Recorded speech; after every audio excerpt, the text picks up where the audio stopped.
皆さん、こんにちは、エマです。このポッドキャストでは優しい日本語でいろいろなトピックについてお話ししています。皆さん、今日もいかがお過ごしですか？私が住んでいる街は最近すごく暑くなってきました。暖かいを超えてもう暑すぎて、私も今日すごく薄い服を着てるんですけど、これでも暑いので、実は今冷房を使ってます。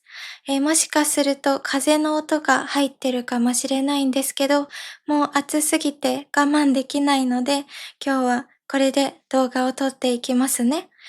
そして今日の動画でお話ししていくのは、私が中学生の時からしている英語の勉強方法についてです。で、今日お話ししていくのは、私が英語の勉強のために使っていた方法なんですけど、日本語を勉強している皆さんにもすごく役に立つものです。なのでね、今日は皆さんにこの方法をおすすめしたくて、こうやって動画を撮ってます。で、私は中学生の時、今から10年くらい前ですね、塾に通ってました。で、そこの塾の先生、私はすごく尊敬していて、もう本当にこの人みたいになりたいって思うぐらい好きな先生がいたんですね。で、その先生がこの勉強法を私に教えてくれて、今でも私は使ってます。で、この勉強方法が何かっていうことなんですけど、シャドーイングという勉強方法です。このシャドーイングは、外国語を勉強している人にはすごく人気な勉強法だと思うんですけど、これは簡単に言うと、外国語を聞きながらそれを真似して発音するっていう勉強方法のことです。で、このシャドーイングとリピートがごちゃごちゃになってしまっている人が結構多いんですけど、シャドーイングとリピートは全く違うものなんですね。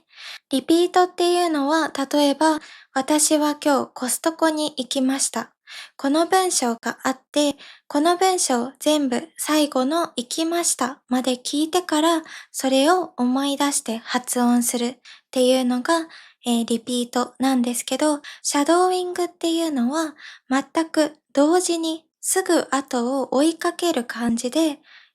発音する勉強法です。後をついて真似して発音するんですね。これがシャドーイングです。なので、例えばさっきの文章だったら、私は、今日、コストコに行きました。みたいな感じで、重なって、音声と自分の声が重なって聞こえてきます。これが正しいシャドーイングのやり方なんですね。このシャドーイングについて調べていると、少し面白いことがあったんですね。で、これは何かというと、このシャドーイングっていう勉強方法は、もともと、同時通訳の人、同時通訳のお仕事をしている人のトレーニングのために使われていたみたいです。皆さん同時通訳ってわかりますかね？日本人のスポーツ選手の人がインタビューを受けているとします。で、その人は日本語でインタビューを受けてるんですけど、大体は隣に誰かが座っていたり立っていたりして、その日本語をすぐに英語に訳すんですね。これが同時通訳です。選手の人がこうやって日本語を話している。その後すぐに英語で訳してくれる人。この人を同時通訳者って言います。そしてこのお仕事をしている人のために使われていたのがシャドーイングなんですね。でもこのシャドーイングは今は私みたいに英語を勉強している人とか皆さんみたいに日本語を勉強している人、外国語を勉強している人にとってすごく大切な役に立つ勉強法だって言われてます。で、私自身も本当にシャドーイングがなかったらこんなに英語を話せるようにならなかったっていうふうに思ってるぐらい自分にとって役に立った勉強法だったんですね。本当にこの勉強方法を初めて使ってから10年以上経ってます。もちろんその期間、シャドーイングをしない時期、してる時期バラバラだったんですけど、しなかった時期はやっぱり英語の伸びに悩んでる。全然上手にならないっていうことに悩んでる。でもやっぱりシャドーイングを始めたら、もう一回やってみたら、自分の英語力がどんどん上がっていく。そういうのを身に染みて感じることができてるんですね。で、私が塾に通っていた時っていうのは、もう10年以上前なので、やっぱり今みたいに YouTube とか Podcast、Netflix を使って勉強するっていうのがあんまりなかったんですね。そういうのが浸透していなかったし、そんなに便利なサイトもなかったんです。でも最近はたくさんありますよね。なので皆さんにはきっとテキストだけじゃなくて、サイトとかアプリを使ってこのシャドーイングを楽しんでもらえると思います。で、私自身がその時にやっていた勉強法は、日本でね、英語学習者のためにすごく人気な本が一冊あるんですね。速読英単語って呼ばれるものなんですけど、この中には短いストーリーが20個ぐらいかな入ってるんです。本当に短いストーリーです。多分ね、一つのストーリーの中に100字ぐらいの英語がある。それぐらいの短いストーリーとか、面白い記事とか、ニュースとか、そういうのが書かれているテキストを使ってました。で、今はそのテキストはもう使っていなくて、ドラマを見たり、映画を見たり、ポッドキャストを聞いたり、そしてそれをシャドーイングするっていう風にしてるんですけど、この時も同じようにできるだけ短く区切って練習するようにしてます。シャドーイングで一番大切なのは何度も何度も繰り返すことなんですね。私の経験上。私は本当に冗談抜きで、テキストがボロボロになるまで繰り返しやりました。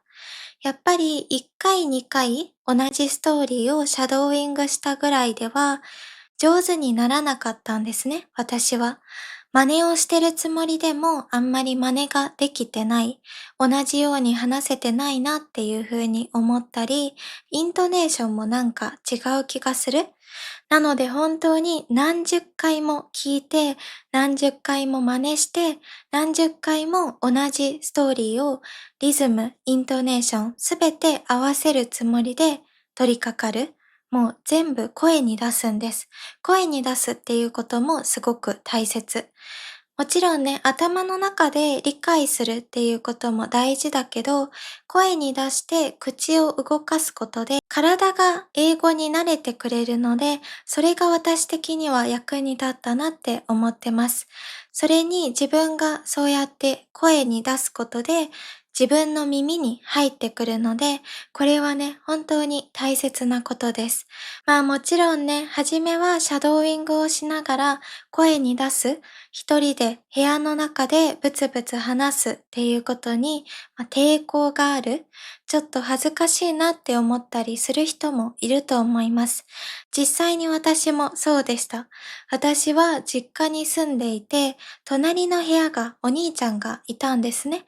今はもういないので気にしないんですけど、その時は隣にいて、私の部屋の声が全部丸聞こえだったので、すごく恥ずかしかったんです。なんか一人で英語をブツブツ話してることに対して何か思われたら嫌だなとか、そういう心配があって、最初はすごく小さい声で試したりしてたんですけど、でもやっぱり小さい声だったら、どうしてもリズムとかイントネーションとか、そういうのを完全に真似することっていうのが少し難しいので、私はもう恥ずかしさは心の中に抑えて頑張って試してみたんです。で、そしたらね、本当に皆さんもわかると思うんですけど、自分の語学力、皆さんにとっては日本語の力がどんどんどんどん目に見えて変わります。良くなります。なので、そういう風に良くなったら自分自身も楽しくなるし、恥ずかしさっていうのは消えるんですね。もし恥ずかしいとしても、それ以上に自分の語学力が伸びるから、それだったら恥ずかしい思いはちょっと我慢してやってみようっていう気になれる。なので皆さんの中にも恥ずかしいって思って挑戦できない、チャレンジできない人がいると思うんですけど、ぜひ一回思い切って試してみてください。そしたらね、楽しくなると思います。で、私はね、もちろんこのシャドーイングを始める前は、文法とか単語とかテキストを使ってとにかくたくさん問題を解いて勉強してました。ただただ問題を解いてた。で、それももちろん役に立ったんですね。基本的な文法とか単語っていうのは、やっぱりある程度覚えないといけない部分もあるから、それもやってよかったなって思うけど、やっぱり途中から私はテストの点数、いい点数は取れるけど、でも話すことができないとか、ドラマとか映画を見ても何を言ってるか全くわからない。そんな風に壁に当たる時が来るんですね。どうしても文法のテキストとか単語帳だけだったら、私はこれ以上進むことができなかったんです。で、そんな時にその塾の先生に相談しておすすめしてくれたのがこのシャドーイングっていう方法だったんですね。で、今もすごく尊敬する先生だから、その時もね、シャドーイングおすすめだよ、この本おすすめだよって言われた時に、もうすぐわかりましたって言って本屋さんに走って買ったのを今でも覚えてます。そして今は本当に自分の英語のために役に立ったなって思ってるし、これにチャレンジしてよかったなって思ってます。ぜひね、このシャドーイングを皆さんの日本語の勉強の習慣として取り入れてくれるとすごく嬉しいです。そして最後に皆さんに使ってほしいウェブサイトがあります。で、このウェブサイトを私も試してみて、本当に皆さんにとって役に立ちそうだなって思ったんですね。このシャドーイングをするときに。で、このサイトなんですけど、コロドモっていうサイトです。で、このコロドモさんのすごくいいところが、皆さんが好きな動画を使ってシャドーイングの勉強ができるんですね。コロドモさんで学べる言語は、日本語、英語、中国語、韓国語の4つです。なので、この動画を見てくれている皆さんにとって、まず、日本語っていうのを選んでほしいんですね。そして日本語のページを開くと N5 とか N4、N3、N2 みたいに全部レベル別に分かれて出てきます。で、もしここにないものでも、この動画を使って勉強したいなって YouTube を見てて思った時、そう思った時は YouTube のリンクをここに貼って日本語を選択して、字幕を作成するだけで本当に皆さんが見たい動画でシャドーイングが勉強できるようになります。で、このコロドモさんでは私の動画も使ってくださってるので、ちょっと私の動画を使って皆さんに説明しますね。まずこのように私のポッドキャストのリストを開くと、プラスって書かれているものと書かれてないものが出てきます。プラスって書かれているものは有料のプランなんですけど、書かれてないものだったら無料で使うことができます。で、例えばこれをクリックして開いてみると、こんな感じで字幕が出てくるんですね。で、それだけじゃなくて、翻訳を押すと翻訳まで出てくれます。今は英語の翻訳が見えてると思います。このサイトのすごいところが、例えば私のポッドキャストを聞いていて、わからない単語が出てきたとしますね。そんな時にわからない単語をクリックしたら、辞書がポンと出てくるんですけど、辞書だけじゃなくて、どんな時に使えるかっていうのが書かれてるんですね。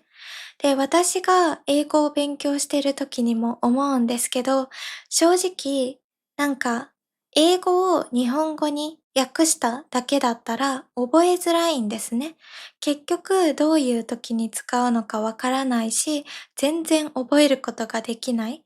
でも、コロドモさんでは、どんな時にこれを使えるかまで書いてくれてるので、これをね、読むとすごく覚えやすくなるんじゃないかなと思います。で、この単語後で見返したいなって思った時は、プラスマークを押して自分のリストに追加することができます。そして後でフラッシュカードみたいに復習することもできるので、本当に便利な機能です。で、このシャドーイングの他に発音、ディクテーション、要約のページもあるんですけど、この発音をね、私さっき試してみたんですね。自分の動画を使ってやってみたんですけど、満点は取れませんでした。100点ではなくて、87だったかな。そんな風にスコアが出てくるんですけど、どこが間違ってるかっていうのが赤色で表示されるので、すごくわかりやすいと思います。